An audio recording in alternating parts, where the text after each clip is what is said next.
Hi friends, welcome to CS logic channel. ಇವತ್ತೊಂದು Karnataka diploma 2020ಕ್ಕೆ prepare ಆಗ್ತಾರಂತೆ ಎಲ್ಲ ಸ್ಟೂಡೆಂಟ್ಸ್ಗೋಸ್ಕರ ಕಾಮನ್ ಪಾರ್ಟ್ಸ್ ಅಂದರೆ ನಿಮ್ಮ ಒಂದು ಅಪ್ಲೈಡ್ ಸೈನ್ಸ್ನ ಕ್ವಶನ್ ಪೇಪರ್ನ ಸಾಲ್ವ್ ಮಾಡ್ತಾ ಹೋಗ್ತಾ ಇದ್ದೀನಿ.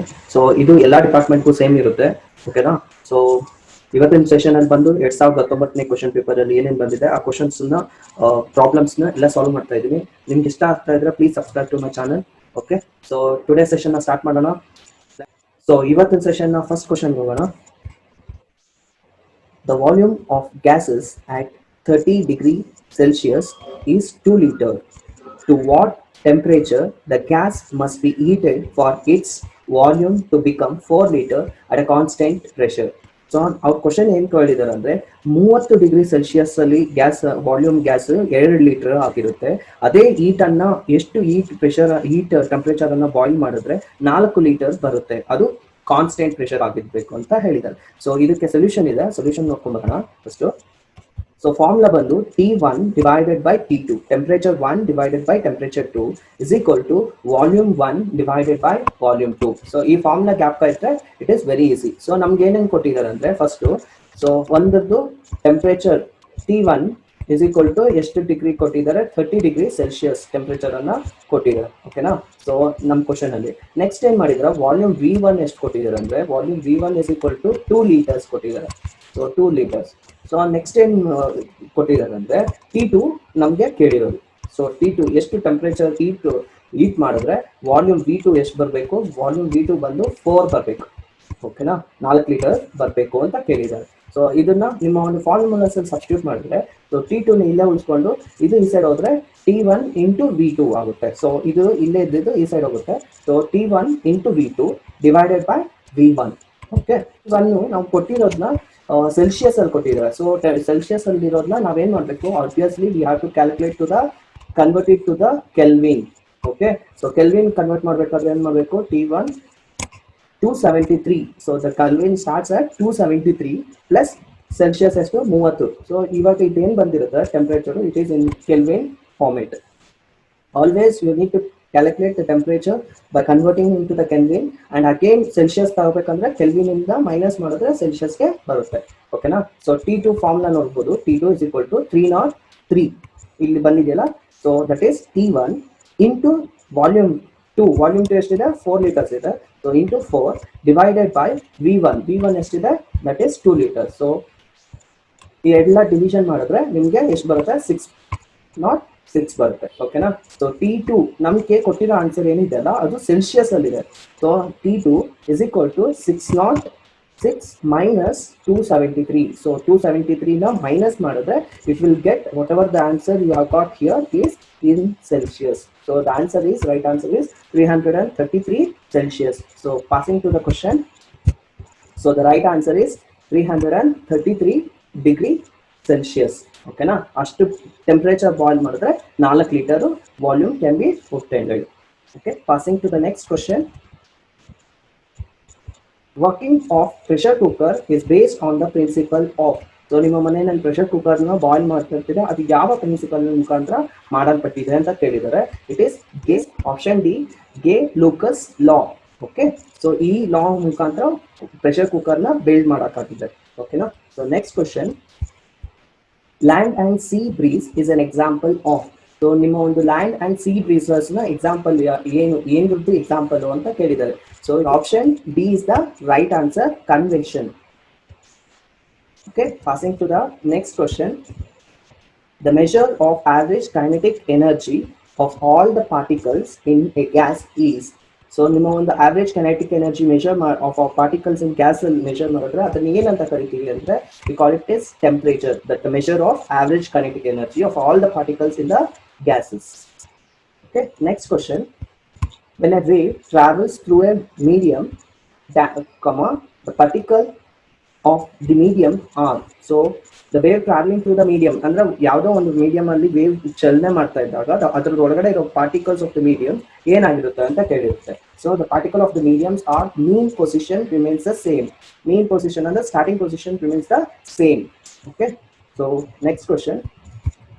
Two waves with very little difference in their frequency overlap on one another to produce so ಎರಡು ಫ್ರೀಕ್ವೆನ್ಸಿ ವೇವ್ಸ್ ಇದೆ, ಒಂದು ಸ್ಲೈಟ್ ವೇರಿಯೇಷನ್ಸ್ ಇರುತ್ತೆ, ಡಿಫ್ರೆನ್ಸಸ್ ಇರುತ್ತೆ. ಸೊ ಆವಾಗ ವಾಟ್ ಇಟ್ ವಿಲ್ ಪ್ರೊಡ್ಯೂಸ್ ಅಂತ ಕೇಳಿದ್ದಾರೆ. So it will produce the beats. Okay, next question. The acceleration of the particle executing simple harmonic motion is directly proportional to its. So ನಿಮ್ಮ ಒಂದು simple harmonic motion ಯಾವುದಕ್ಕೆ proportionality ಇರುತ್ತೆ ಅಂತ ಕೇಳಿದ್ದಾರೆ. It is right answer is displacement from its mean position. Okay, it is directly proportional to its displacement from its mean position. Okay, next question. In the expression for velocity of sound in air, v is equal to square root of adiabatic constant into p divided by rho. So the notation adiabatic constant is equal to, so adiabatic constant na ಏನಾಗಿರುತ್ತೆ ratios ಇದರಲ್ಲಿ ಕೊಟ್ಟಿರುವಂತ equations ಅಲ್ಲಿ options ಅಲ್ಲಿ. So that is cp divided by cv. So ಅಂದ್ರೆ ಏನು ಅಂದ್ರೆ it is the ratio of specific E for the gases. Okay, adiabatic constant ಏನು represent ಮಾಡುತ್ತೆ, it is a ratio of specific E for the gases. Okay, next question. Velocity of sound in outer space is. So ನಿಮ್ಮ ಒಂದು sound ನ velocity, so ನೀವು obviously ಏನ್ ಹಾಕ್ತೀರಾ ಅಂದ್ರೆ 3 × 10⁸ metre per second ಅಂತ ಹಾಕ್ತೀರಾ. ಬಟ್ ಅವ್ರು ಕೇಳಿರೋದೇನು, it is not in the air, it is in the outer space. So outer space ಅಲ್ಲಿ velocity of the sound will be 0. Okay, next question. A string of length 1 meter and mass 0.04 kilograms vibrates with the fundamental frequency of 100 Hz, then the tension in the string is. So ನಿಮ್ಮ ಒಂದು string ನ tension ಅನ್ನ calculate ಮಾಡಬೇಕು. ಏನೇನು ಕೊಟ್ಟಿದ್ದಾರೆ ಅಂದ್ರೆ length ಕೊಟ್ಟಿದ್ದಾರೆ, that is 1 meter, and mass they have given 0.04 kilograms, and they have given a frequency. So let's move on to the solution. So this is your formula. F is nothing but frequency is equal to square root of T, that is string na tension, divided by mass whole divided by length whole divided by 2L. Okay, that is L nothing but length of the string. Okay, ಈ formulas ನ ನಮ್ಗೆ ಬೇಕಾಗಿರೋದೇನು, T ಬೇಕಾಗಿದೆ. So ಟಿಗೋಸ್ಕರ ಏನ್ ಮಾಡ್ತೀನಿ, ಇದನ್ನ square of all the sides, ಅಂದ್ರೆ ಇದನ್ನ ಈ ಸೈಡ್ ತಗೊಳ್ತೀನಿ, ಅವಾಗ ಏನಾಗುತ್ತೆ, it is 4L² into F² ಆಗುತ್ತೆ, ಯಾಕಂದ್ರೆ ಸ್ಕ್ವೇರ್ ರೂಟ್ ತೆಗಿತಾ ಇದೀನಿ. So square root get cancel. So ಇದನ್ನೆಲ್ಲ ಆ ಸೈಡ್ ತಗೊಂಡಾಗ it will be becoming, the formula will become tension is equal to 4 into L into F² into M. So that is nothing but length of the string into frequency of the string into mass. Okay, string na mass ಎಷ್ಟಾಗಿರುತ್ತೆ. So all calculation ಮಾಡಿದ್ರೆ it is 1600 newtons ಬರುತ್ತೆ. ಓಕೆನಾ, so the tension of the string is 1600 newtons. So passing to the option, so the option is B is the right answer. Okay, next question. Nodes and antinodes are characteristic of. So nodes ಮತ್ತು antinodes ನ characteristics ಯಾವುದಕ್ಕೆ characteristics ಆಗಿರುತ್ತೆ ಅಂತ ಹೇಳಿದರೆ, it is stationary waves. Okay, passing to the next question. Natural frequency of a string does not varies with. So natural frequency of the string ಯಾವುದರ ಜೊತೆಗೆ very ಆಗಲ್ಲ, does not varies. So it does not varies with the applied force. Okay, next question. The electromagnetic radiation used in forensic department to study the fingerprint is. So electromagnetic radiations na waves ಯಾವ ಒಂದು ರೇ ನ use ಮಾಡ್ಕೊಡ್ತಾರೆ, ಅದು ಎಲ್ಲಿ, forensic department. So forensic department ಏನಕ್ಕೆ ಅಂದ್ರೆ it is studying of your finger printing technologies. So there we are using the ultraviolet rays or UV rays ನ ಯೂಸ್ ಮಾಡ್ಕೊತೀವಿ. ಓಕೆನಾ, next question. The type of light used to study holography is. So ನಿಮ್ಮ ಒಂದು ಅಲೋಗ್ರಫಿಯನ್ನು study ಮಾಡೋದಕ್ಕೆ ಯಾವ type of lights ನ use ಮಾಡ್ಕೋತೀವಿ ಅಂತ ಕೇಳಿದರೆ, we are using the laser light. Okay, next question. Which technology is use to develop sun screen lotion and cosmetics. So ಈಗ ಅಪ್ಗ್ರೇಡೆಡ್ ಟೆಕ್ನಾಲಜಿ ಯೂಸ್ ಮಾಡ್ಕೊತಾ ಇದ್ವಿ ಸನ್ ಸ್ಕ್ರೀನ್ ಲೋಷನ್ಸ್ಗೂ ಮತ್ತು ಕಾಸ್ಮೆಟಿಕ್ಸ್ಗೆ. It is one of the famous technologies nowadays. It is nano technology. Okay, so it is 10 to the power of -9 ಗೆ ಇಳಿಕೆ ಆಗ್ತಾ ಇದೆ. So the technology is becoming very very minute. the substances ನ sizes ನ ತುಂಬಾ ಕೆಳಗಡೆ ಬಂದಿದೆ, ತುಂಬಾ ಚಿಕ್ಕದಾಗಿರುವಂತ ಪಾರ್ಟಿಕಲ್ಸ್ ನ ಯೂಸ್ ಮಾಡ್ತಾ ಇರ್ತೀವಿ. ಓಕೆನಾ, so next question. The process of separating the information signals from the carrier waves at the receiver is known as. So ನಿಮ್ಮ ಒಂದು ಇನ್ಫಾರ್ಮೇಶನ್ ಸಿಗ್ನಲ್ಲು ಮತ್ತೆ ಕೆರಿಯರ್ ವೇವ್ಸ್ನ ಸಿಗ್ನಲ್ಸನ್ನು ಸಪ್ರೇಟ್ ಮಾಡುವಂಥ ಪ್ರೋಸೆಸ್ ಅದು ಎಲ್ಲಿ ಅಂದರೆ ರಿಸೀವರ್ ಹತ್ರ ಸಪ್ರೇಟ್ ಮಾಡುವಂಥ ಪ್ರೋಸೆಸ್ನ ಏನಂತ ಕರಿತೀವಿ ಅಂತ ಕೇಳಿದರೆ it is demodulation. Option D is the right answer. So ಇಲ್ಲಿ ಇನ್ನೊಂದು ಕೇಳ್ತಾರೆ ಮಾಡ್ಯುಲೇಷನ್ ಅಂತ ಇದೆ. ಸೊ ಮಾಡ್ಯುಲೇಷನ್ ಅಂದ್ರೆ ಇದು ಮತ್ತೆ ಕೆರಿಯರ್ ವೇವ್ಸ್ನ ಆ್ಯಡ್ ಮಾಡೋದು. ಸೊ ಇಲ್ಲಿ ಆ್ಯಡ್ ಮಾಡೋದನ್ನ V call it as modulation at the beginning. ಅಂದರೆ ಇಲ್ಲಿ ರಿಸೀವಿಂಗ್ ಅಂತ ಇದೆ, ಇಲ್ಲಿ ಬಂದು ಟ್ರಾನ್ಸ್ಮಿಟಿಂಗ್ ಸೆಕ್ಷನ್ ಅಂತ ಕೇಳ್ತಾರೆ. ಓಕೆನಾ, ಕ್ವಶನ್ ಅಲ್ಲಿ ಇದು ತರ ಕೇಳ್ಬೋದು, ಇನ್ನೊಂದು ತರದ್ದು ಕೇಳ್ಬೋದು. So information signal plus carrier signal at the transmitting section we call it as modulation. But separating information ಮತ್ತೆ ಕೆರಿಯರ್ ಸಿಗ್ನಲ್ ಸಪ್ರೇಟ್ ಮಾಡಿ ರಿಸೀವರ್ ಹತ್ರ ಮಾಡ್ತಿರುವಂಥ ಪ್ರೋಸೆಸ್ಗೆ we are calling it as demodulation. Okay, next question. Optical fibre is used in. So optical fibres ಅನ್ನ ಎಲ್ಲೆಲ್ಲಿ use ಮಾಡಿರ್ತೀವಿ ಅಂತ ಕೇಳಿದ್ದಾರೆ. So it is also used in holography and also in drilling. So ನಾವು latest technologies ಡ್ರಿಲ್ಲರ್ಸ್ ಅಲ್ಲಿ drilling machines ಅಲ್ಲೂ ಕೂಡ optical fibres ಅನ್ನ ಯೂಸ್ ಮಾಡುವ ಸಾಧ್ಯತೆಗಳು ಇದ್ದಾವೆ. Okay, so next question. The mass of copper deposited on the cathode of a copper voltmeter by a current of 2 amperes in 30 minutes is. So given data in the ECE of copper, atomic number of copper is given as 0.003 grams per coulombs ಅಂತ ಕೊಟ್ಟಿದ್ದಾರೆ. So ನಾವೇನು calculate ಮಾಡಬೇಕು ಅಂದರೆ ನಿಮ್ಮ ಒಂದು electrolysis ಅಲ್ಲಿ ಕಾಪರ್ನ deposit ನಿಮ್ಮ ಒಂದು ಕ್ಯಾಥೋಡ್ ಮೇಲೆ ಕಾಪರ್ ಎಷ್ಟು ಡೆಪಾಸಿಟ್ ಆಗ್ತಾ ಇದೆ when you are passing 2 amperes of currents in 30 minutes, 30 ನಿಮಿಷದಲ್ಲಿ. ಸೊ ಗ್ರಾಮ್ನ ಎಷ್ಟು ಅಂತ ಕಂಡುಹಿಡಿಬೇಕು. ಸೊ ಇದು ಸೊಲ್ಯೂಷನ್ ಹೋಗೋಣ. So this is your solution. Q is equal to amount of charged particle. So I into T. So I ಕೊಟ್ಟಿದ್ದಾರೆ, I ಅಂದ್ರೆ it is nothing but current. So current ಎಷ್ಟು ಕೊಟ್ಟಿದ್ದಾರೆ, 2 amperes ಕೊಟ್ಟಿದ್ದಾರೆ. ಟೈಮ್ ನ seconds ಅಲ್ಲಿ convert ಮಾಡಬೇಕಾಗುತ್ತೆ. So 30 into 60 ಮಾಡಿದ್ರೆ you will convert it into the seconds. So Q is equal to charge is equal to what? Charge is equal to current into time. So that is 3600 coulombs ಆಯಿತು. So reaction occurring at the cathode. So ನಿಮಗೆ ಒಂದು ಕಾಪರ್ನ deposition ಅಷ್ಟೇ ಬೇಕಾಗಿರೋದ್ರಿಂದ so ಕಾಪರ್ನ ಒಂದು free electrons ಎಷ್ಟಿರುತ್ತೆ ಅಂದರೆ number of 2 electrons ಇರುತ್ತೆ. That is 2 into F. So that is 2 into 96,500 deposited for 1 mole of coppers. So ಕಾಪರ್ನ weight ಎಷ್ಟು ಕೊಟ್ಟಿದ್ದಾರೆ ಅಂದರೆ ನಮಗೆ 3.00 grams ಅಂತ ಕೊಟ್ಟಿದ್ದಾರೆ. Into I have made 3600 coulombs. So ನಮಗೆ total copper deposited on the cathode we got it as 1.08 grams. Okay, so when you pass to the question, the right answer is 1.08 grams. Okay, next question.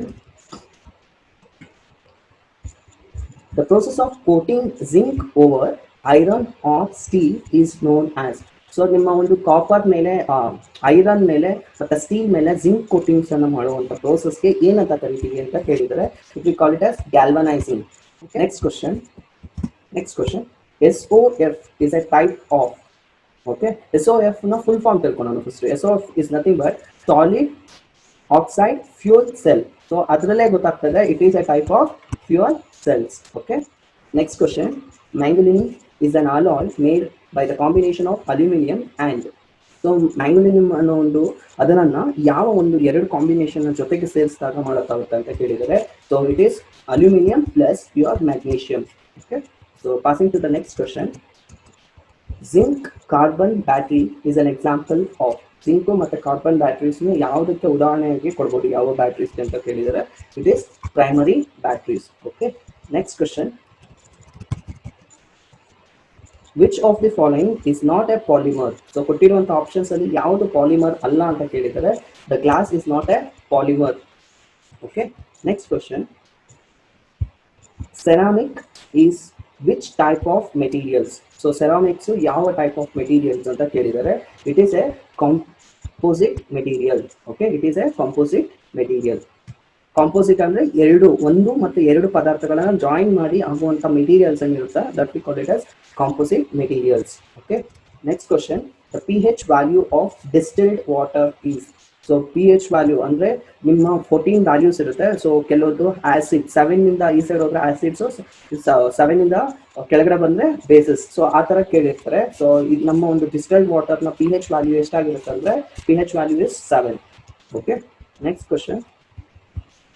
One of the basic unit in SI is. So ಈ ಕೊಟ್ಟಿರುವಂಥ options ಅಲ್ಲಿ ಯಾವುದು basic unit of S I ಸಿಸ್ಟಮ್ನ ಯಾವುದು ಅಂತ ಕೇಳಿದರೆ amperes. Okay, next question. The pitch of screw is half mm. Full stop. The number of division on head scale of screw gauge is 50. The least count of screw gauge is. So ನಿಮ್ಮ ಒಂದು screw gauge ನೋಡಿರ್ತೀರಾ, screw ಗೇಜ್ನ pitch screw ಕೊಟ್ಟಿದ್ದಾರೆ 0.5 mm ಅಂತ, ಮತ್ತೆ the number of division on head scale screw gauge is 50 ಅಂತ ಕೊಟ್ಟಿದ್ದಾರೆ. ಅವ್ರು ಕೇಳಿರೋದು least count of screw gauge. So which is formula is equal to pitch of screw gauge divided by eight screw gauge na number of division. Okay, so it is point solution of, so ee solution alli helidini already helidini. So that is pitch of screw gauge divided by the number of division of circular scale, so which is 0.5 mm divided by 50, which is 0.01 mm is your least count of your screw gauge. Okay, passing to the question. So the right answer is 0.01 mm. Okay, next question. Which one of the following is a vector quantity? So ಕೊಟ್ಟಿರುವಂತ options ಅಲ್ಲಿ ಯಾವುದು vector quantity ಅಂತ ಕೇಳಿದ್ದಾರೆ. It is velocity is your vector quantity. Okay, next question. The magnitude of resultant of two forces P vector and Q vectors acting perpendicular to each other. So ಒಂದು two forces idave. So let's take two forces. The two forces are perpendicular, so let's call it as P. This is P force and this is Q force. Okay, so Q force we don't ತಗೊಂಡ್ರೆ ಅವ್ರು ಕೇಳಿರೋದು resultant of the two forces, ಈ ಎರಡರದ್ದು force ನ resultant ಏನಾಗಿರುತ್ತೆ ಅಂತ ಕೇಳಿರೋದು. So resultant means the two forces ನ ಒಂದು ಲೈನ್ ಅನ್ನು ಹೇಳಿದ್ರೆ cross direction, you can see the Pythagoras theorem. So Pythagoras theorem prakara hodre you will find it out. The resultant force is equal to square root of p square plus q square to the whole square root. Okay, so this is what the two forces na resultant agirutte. Okay na, next question. The force of 50 newtons act at a point making an angle of 30 degrees with horizontal. The vertical component is, so when the force and apply ಮಾಡಿದ್ರೆ at a point, so at a point and it makes an angle of 30 degree, ಅದು ಯಾವುದಕ್ಕೆ horizontal plane ಗೆ. So horizontal plane ಗೆ ಎಷ್ಟಾಗುತ್ತೆ, ಅವ್ರು ಕೇಳಿರೋದು vertical plane ಗೆ ಎಷ್ಟಾಗುತ್ತೆ ಅಂತ ಕೇಳಿರೋದು, ಫೋರ್ಸ್ ಅನ್ನ ಅಪ್ಲೈ ಮಾಡಬೇಕಾಗುತ್ತೆ ಅಂತ. ಸೊ ನಾವೇನು ಅಪ್ಲೈ ಮಾಡಿದ್ವಿ, ಹಾರಿಜಾಂಟಲ್ ಗೆ ಫೋರ್ಸ್ ಅಪ್ಲೈ ಮಾಡಿದ್ವಿ at an angle of 30 degree. So ಇದೇ ಫೋರ್ಸ್ ಅನ್ನ ವರ್ಟಿಕಲ್ ಅಲ್ಲಿ ಎಷ್ಟಾಗುತ್ತೆ ಅಂತ ಕೇಳಿದ್ದಾರೆ. ಓಕೆ, ಪಾಸಿಂಗ್ ಟು ಹೈಪೋಥೆಸಿಸ್ ಅವ್ರು ಕೇಳಿರೋಂತ ಹೇಗಿರುತ್ತೆ ಅಂದ್ರೆ, ಇದು horizontal 50 newtons na force anna apply madidvi at an angle of 30 degree. Okay, so it is making at an angle of 30 degree. So ಅವ್ರು ಕೇಳ್ತಾ ಇರೋದೇನು, ನಮ್ಮ ವರ್ಟಿಕಲ್ ಸೆಕ್ಷನ್ ನ ಫೋರ್ಸ್ ಎಷ್ಟಾಗಿರುತ್ತೆ ಅಂತ ಕೇಳಿದ್ದಾರೆ ಇದು. So it is called as, let's we call it as O. Okay, so it is nothing but we can apply formula is sin 30 is equal to horizontal vertical by horizontal. So ನಮ್ಗೆ ಏನು ಕೊಟ್ಟಿದ್ದಾರೆ, horizontal ನ value ಎಷ್ಟು ಕೊಟ್ಟಿದ್ದಾರೆ 50. So ನಮ್ಗೆ ಬೇಕಾಗಿರೋದು vertical, that is O. So 50 into sin 30 which will give you the vertical ನ answer ಕೊಡ್ತದೆ. vertical force is nothing but vertical force is nothing but 25 newtons. So ಇದನ್ನ ಸಾಲ್ವ್ ಮಾಡಿದ್ರೆ ನಿಮ್ಗೆ ಗೊತ್ತಾಗುತ್ತೆ 50 into sin 30 is nothing but 0.5. so 0.5 50 into 0.5 ಏನಾಗುತ್ತೆ, half of the value, so that is 25 newtons. Okay, so next question. So passing to the question, so the answer is 25 newtons. Next question. A couple produces, so couple ಏನನ್ನ produce ಮಾಡುತ್ತೆ ಅಂತ ಕೇಳಿದರೆ, it will produce a pure rotational motion. Okay, pure rotational motion. Next question. The resultant of two like parallel force acting in the direction of, so ಎರಡು parallel forces act ಮಾಡುತ್ತೆ, ಅದರದ್ದು direction ಏನಾಗಿರುತ್ತೆ ಅಂದ್ರೆ, the direction of same as that of two forces. ಎರಡು force ನ direction same ಆಗಿರುತ್ತೆ. So like parallel forces ಆಗಿರೋದ್ರಿಂದ, so the direction will also remains the two forces direction same ಆಗಿರುತ್ತೆ. ಓಕೆನಾ, next question. The reciprocal of bulk modules of elasticity is called. So bulk modules na elasticities na reciprocal ಏನಾಗಿರುತ್ತೆ ಅಂದ್ರೆ, it is nothing but compressibility ಆಗಿರುತ್ತೆ. Okay na. Next question. A steel wire has a cross sectional area of 0.05 meter square if the maximum stress of the steel wire is 1000 newtons per meter square. So the force is, so ನಮಗೆ ಒಂದು cross sectional area ಕೊಟ್ಟಿದ್ದಾರೆ, ಓಕೆನಾ, steel wire cross sectional area ಮತ್ತೆ steel wire ನ stress ಕೊಟ್ಟಿದ್ದಾರೆ. So ನಮ್ಗೆ ಏನ್ ಹೇಳಿದ್ದಾರೆ, ಫೋರ್ಸ್ ಅನ್ನ ಕಂಡುಹಿಡಿಯೋದಕ್ಕೆ ಹೇಳಿದ್ದಾರೆ. So it is nothing but stress is nothing but rho is equal to F divided by A. Okay, so ನಮ್ಗೆ ಬೇಕಾಗಿರೋದೇನು force. So force is equal to ಏನಾಗುತ್ತೆ, force is equal to stress that is rho into A. Okay, so values na substitute ಮಾಡಿ, it will get it as answer as 50 newtons. 20 newtons wrong, so 50 newtons is the right answer. Okay, so passing to the next question. The pressure at a point on surface of a liquid is, so ಒಂದು liquid na surface pressure point at a point pressure ಏನಾಗಿರುತ್ತೆ ಅಂತ ಕೇಳಿದರೆ, it will be 0. Okay, next question. The pressure exerted by seawater of density 1025 kg per meter cube on a fish at a depth of 10 meter g, gravity is equal to 10 meter per second square is. So ನಮ್ಗೆ ಏನು ಕೇಳಿದ್ದಾರೆ, ಪ್ರೆಷರ್ನ ಎಷ್ಟು pressure ಅಂತ ಕೇಳಿದ್ದಾರೆ. So ವಾಟರ್ನ pressure ಎಷ್ಟಾಗಿರುತ್ತೆ, when it is density is equal to 1025 and the fish depth ಅಂದರೆ ಹೈಟ್ ಕೊಟ್ಟಿದ್ದಾರೆ that is 10 meters, whereas gravitational ಎಷ್ಟು ಕೊಟ್ಟಿದ್ದಾರೆ 10 meters per second square ಕೊಟ್ಟಿದ್ದಾರೆ. So pressure is equal to ಇಲ್ಲಿ ಏನಾಗುತ್ತೆ ಅಂದರೆ, so pressure is equal to that is R density into next height ಕೊಟ್ಟಿದ್ದಾರೆ H into G gravity. Okay, so ಇಲ್ಲಿ value substitute ಮಾಡಿ you will get in kilopascal ಅಲ್ಲಿ ತಗೋಬೇಕಾಗುತ್ತೆ. So 102.5 kilo Pascal ಆಗುತ್ತೆ. ಓಕೆನಾ, ಸೊ ನಿಮ್ಗೆ ಆನ್ಸರ್ ಏನು ಬರುತ್ತೆ ಅಂದರೆ 102.500 ಬರುತ್ತೆ. ಸೊ ಕಿಲೋಸ್ ಕನ್ವರ್ಟ್ ಮಾಡಿದ್ರೆ 0.5 ಕಿಲೋ ಪಾಸ್ಕಲ್ ಆಗುತ್ತೆ. Okay, passing to the next question. A drop of rain assumes spherical shape due to, so ನಿಮ್ಮ ಒಂದು ಮಳೆಯ ಹನಿಯು ಸ್ಪೆರಿಕಲ್ ಶೇಪ್ ಅಲ್ಲಿ ಯಾಕೆ ಅಪಿಯರೆನ್ಸ್ ಆಗುತ್ತೆ, ಯಾಕೆ ಆ ಶೇಪ್ ಅಲ್ಲಿ ಇರುತ್ತೆ ಅಂತ ಕೇಳಿದರೆ, it is due to the surface tension. Okay, next question. The phenomena of rise or fall of liquid in a capillary tube is, so ಯಾವ phenomena rising and falling of capillary tubes ಅಲ್ಲಿ ಒಂದು liquid ಅನ್ನ rising and falling ಹೆಚ್ಚು ಮಾಡಿದಾಗ liquids ಏನಾಗಿರುತ್ತೆ. So it is phenomena we call it as capillarity. Okay, next question. The SI unit of coefficient of viscosity is, so ನಿಮ್ಮ ಒಂದು ವಿಸ್ಕಾಸಿಟಿಸ್ನ ಕೋಎಫಿಷಿಯಂಟ್ನ SI ಯೂನಿಟ್ ಏನಾಗಿರುತ್ತೆ ಅಂತ ಕೇಳಿದರೆ newton second per metre square ಆಗಿರುತ್ತೆ. Okay, so next question. The expression that represents Boyle's law is, so Boyle's law expression ಏನು ಅಂತ ಕೇಳಿದರೆ, it is PV is equal to constant. Okay, pressure into voltage is equal to constant. So ಇವತ್ತಿನ session ಇಲ್ಲಿಗೆ wind up ಮಾಡ್ತಾ ಇದ್ದೀನಿ. Next ಸೆಷನಲ್ಲಿ next question paper ಜೊತೆಗೆ ಬರ್ತೀನಿ. ಓಕೆನಾ, ಸೊ ಥ್ಯಾಂಕ್ ಯು.